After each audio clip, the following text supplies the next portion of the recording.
Welcome back to another episode of our healing series that we are embarking upon. In this series, we're going to be talking about the mental, emotional, spiritual, sexual, and physical healing. We're going to be talking about healing in these areas. So today we're going to talk about the sexual part of healing. Now, the sexual part of healing, it's like something that I think a lot of women need to definitely self-reflect and look inward regarding, because I believe that a lot of women are sexually wounded, and it doesn't necessarily all come from being sexually molested.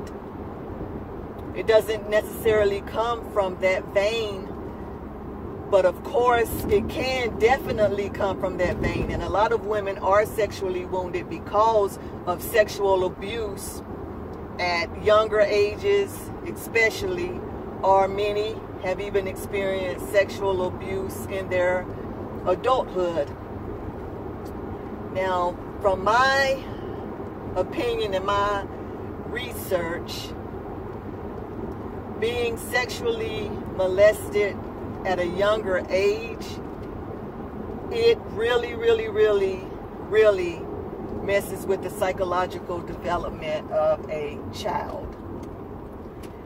Because whenever you're sexually molested or abused at a young age, you don't even understand what's going on. You don't understand your own sexuality at that point, and you have an innocence about you that has absolutely been forfeited at the hand of someone else. Whenever you're sexually abused, it's meaning that someone went against your will and invaded you, invaded your privacy, invaded your most secret parts, and left you with questions of why, of what did I do to deserve this. You know, so sexual abuse at a young age is very detrimental. Now, in adulthood, it's detrimental also. However, at adulthood, I believe we have a better chance of snapping back quicker because we're more mature and we understand our sexuality a little bit better. Well, a whole lot better than a child. Now, I'm not downplaying when people are raped in all of these situations. I am definitely not downplaying these situations, but I'm just contrasting between a child being sexually abused versus an adult. An adult is just more prepared, I believe, to handle the situation, you know, whether the handling of it be through therapy or, you know, whatever the adult needs to do in order to remedy or, you know, try to just like help herself or himself. Versus a child, a lot of times a child doesn't even disclose the information because the child will begin to walk in a shame because they're not even sure of how to even like express what happened to them. So in the sexual healing, you know, we have to be mindful that there are different veins from which a person became sexually unhealthy. So I'm gonna touch on some, but I'm sure that this is not gonna be an exhaustive list. So there are many other ways that people are sexually abused without proper healing. Now, the sexual healing that I'm going to be speaking about is basically just knowing your own sexuality and breaking out of those shells, breaking out of those abuse mental cycles and everything, and get some healing, and get yourself whole so that you can be a whole person, and these assaults on you will not run your life. And I know it's easier said by me than done.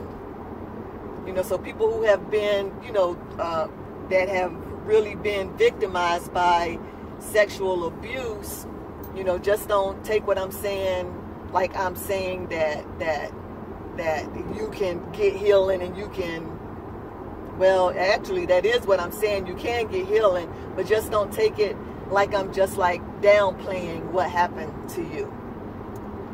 Because actually, you know, as a child, you know, growing up in the neighborhood where I grew up, it was this guy who would like, you know, like fondle me. And I know that he probably was fondling other girls too. You know, so that right there was a traumatic experience for me, you know, and I didn't know how to like express what was going on.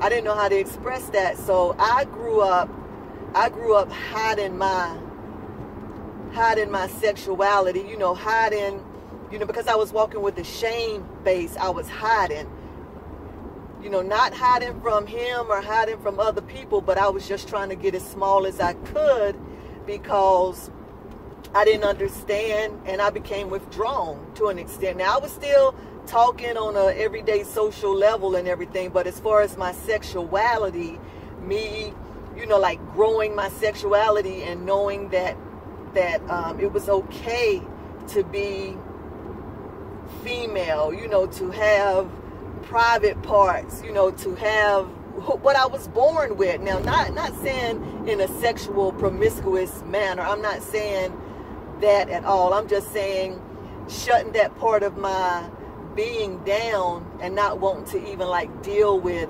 sexuality at all, which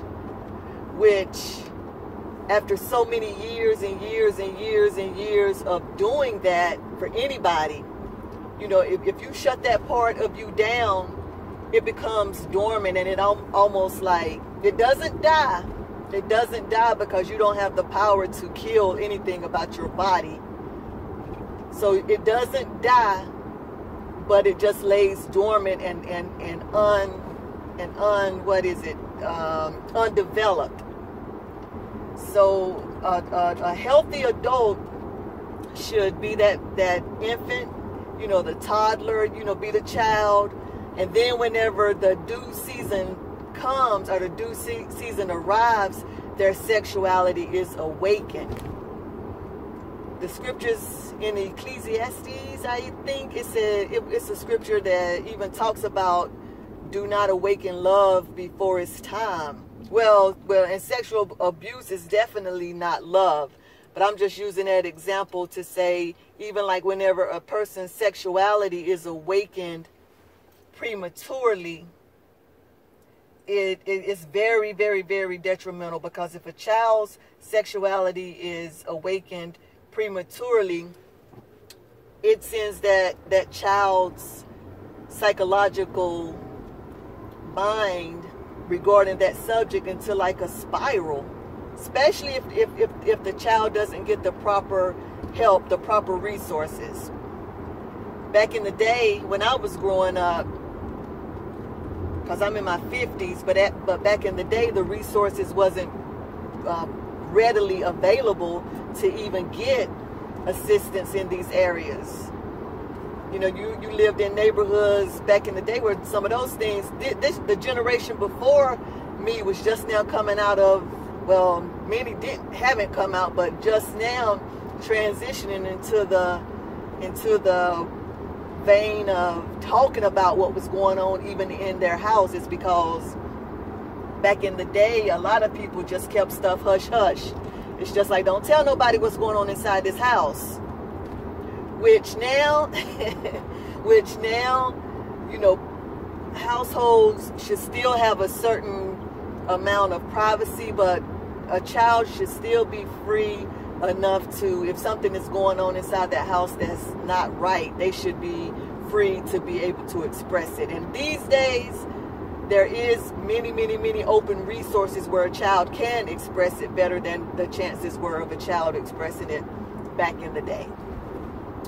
So whenever it comes to our sexual healing, our sexuality being healed, we have to like dig in and go deep, go very, very, very deep to those places where you don't even remember anymore. You have hidden them so far below the belt until you have even forgotten about it. But guess what? Your triggers and your reflexes and your subconscious mind hasn't forgotten about them. And a lot of your responses, a lot of your actions, a lot of the ways that you dress even, a lot of the ways that you just react is reflecting upon that hidden fact that you're hiding and has pushed down and buried so far below the surface.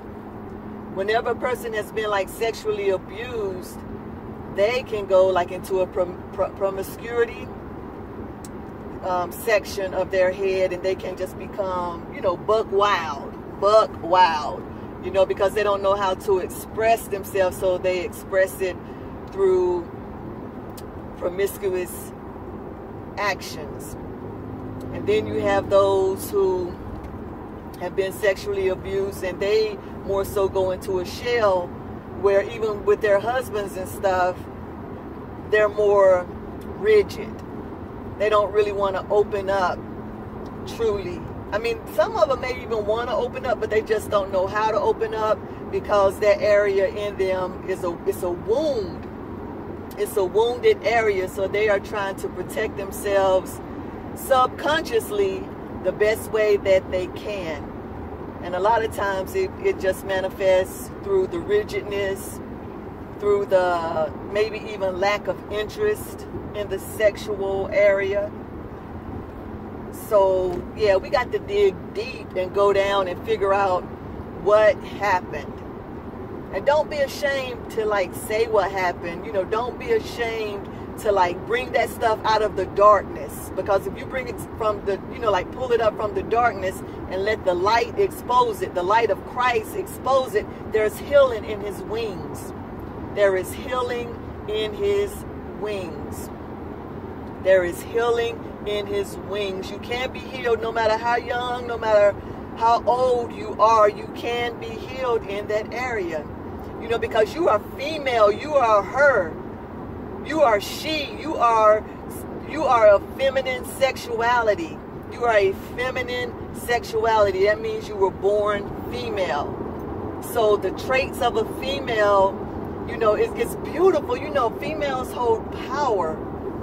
Females hold power, you know, so if you don't tap into that feminine sexual power that you possess or whatever, then, you know, you're doing yourself a disservice. And when I say power, I'm not saying to use it to entice. I'm not saying to use it to manipulate. I'm not saying that, but I'm just saying your essence, your persona holds power. And that's the way you were created to be. You were created to be able to attract a man, your husband, with your feminine, with your femininity. You were created to attract a man with what you possess. From just being born female, from just being born a girl, you were born with what you need to succeed in life. So your breasts, you know, don't be ashamed. You know, you have breasts, whether they're big or whether they're small. It's uniquely you. It's uniquely you. You have to like rock where you are. You have to rock what you have. You know, some people have, you know, the thighs, you know, they have the hips, you know, some are bigger than, well, everybody have them, but some are just bigger than others, but those are uniquely yours. Now, if you don't like, you know, your breast size or your, you know, booty size or whatever, you know, people get those changed. I'm not like saying I would do that, and I'm not going one way or the other on the subject, but, you know, those, you know, I'm not saying one thing or another on that subject, but anyway, Yeah, it is uniquely you. So you have to embrace you. You know, that comes from being healed from the hiddenness. From the hiddenness. You have to like come out of that dark place. Like I said a little bit ago, you have to come out of that dark place and embrace who you are. Embrace your smile. Embrace your hair. Embrace your legs, your arms. You know, even embrace your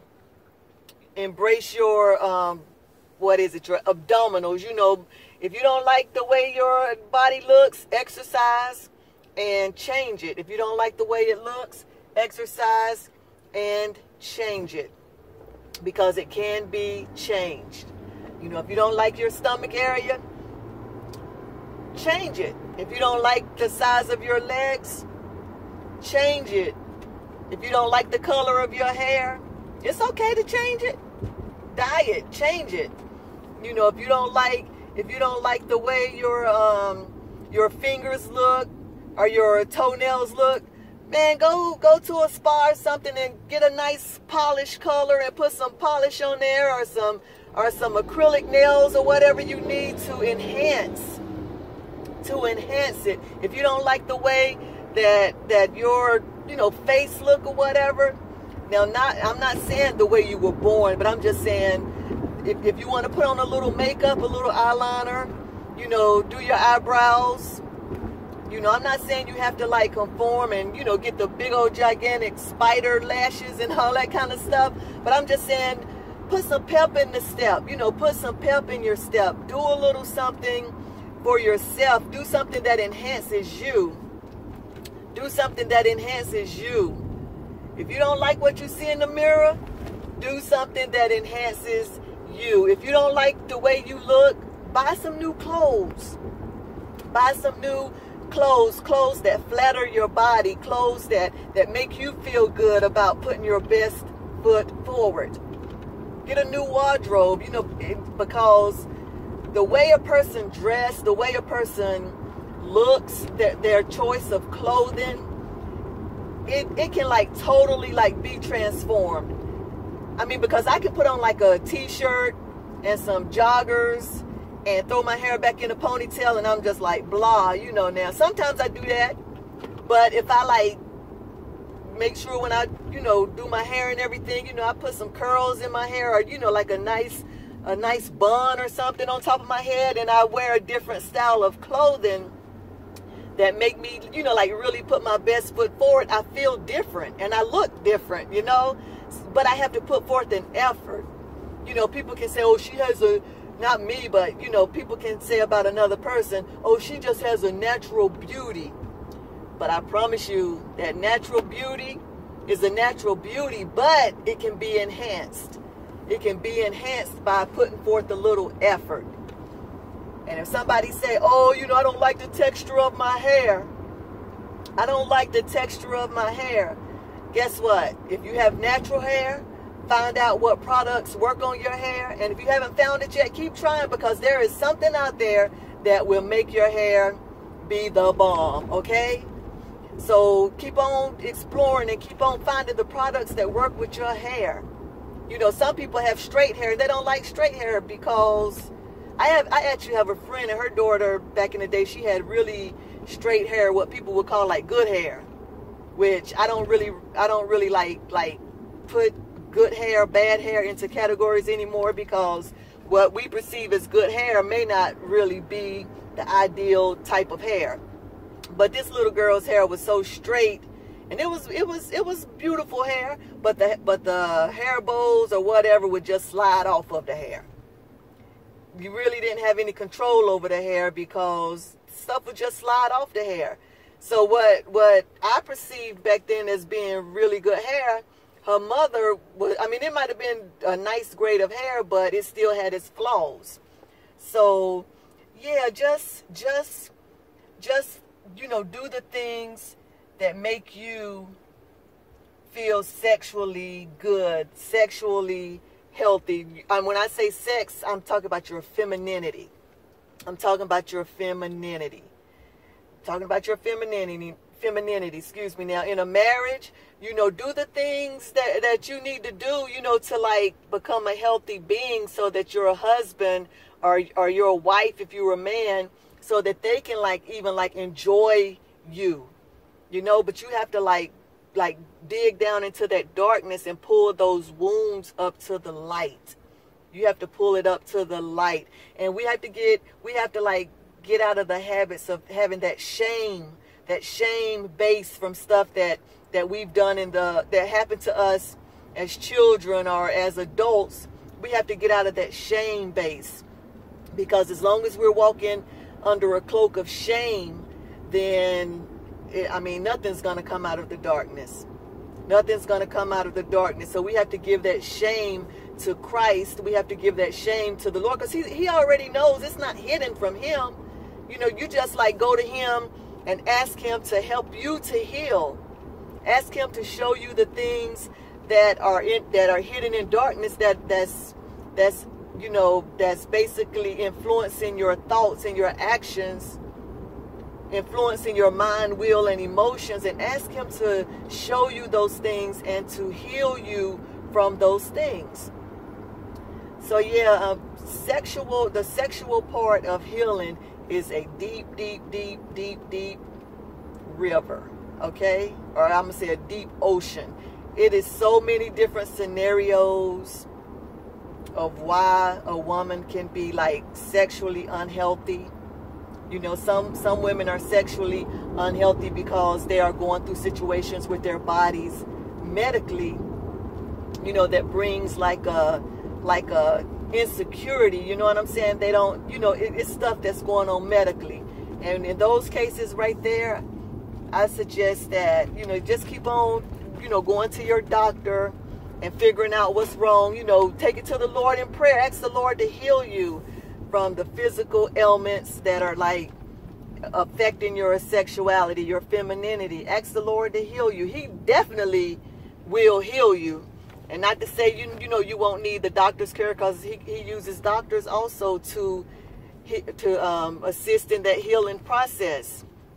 So yeah, let's just get it together sexually, because we can be a whole, full, healthy person that's mentally, physically, sexually, spiritually, and physically. We can be that whole person, but it's going to take work. It's going to take us breaking out of those cycles of shame, breaking out of those cycles of bitterness and those cycles of anger, you know, and then those cycles of insecurity, you know, because there are so many women who are walking around in these cycles, because I see it on their faces. I see it on their faces, and I've talked to women and I've heard it in their conversations, you know. But we have to, as women, we have to like be our sister's keeper, and we have to support each other and just help each other to become whole.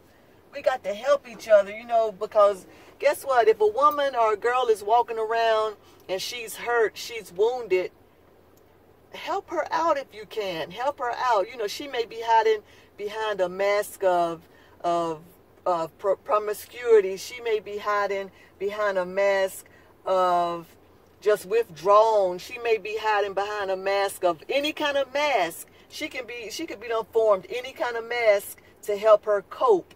But as her sister, as her fellow female, we have to be open enough to, like, whenever we hear that cry from her, we have to be open enough to hear that cry and answer that cry. Because if we hear the cry, 9 times out of 10, the Lord is the one who opened our ear to hear that cry, and he has given us what she needs. Okay, it's within us what she needs. So yeah, let's get healed. Let's get healed sexually. Let's get healed sexually. All right, so I love you guys, and thank you for listening. Thank you for watching. Please share, because there are more videos to come. We are doing good things on Deirdre Burnette Live Again for You, because we're going to live again where we have like, you know, like hidden, or where we have like suppressed certain areas, it's time to let those areas thrive and live again. It is attainable. It is attainable. So again, thank you for listening and thank you for watching.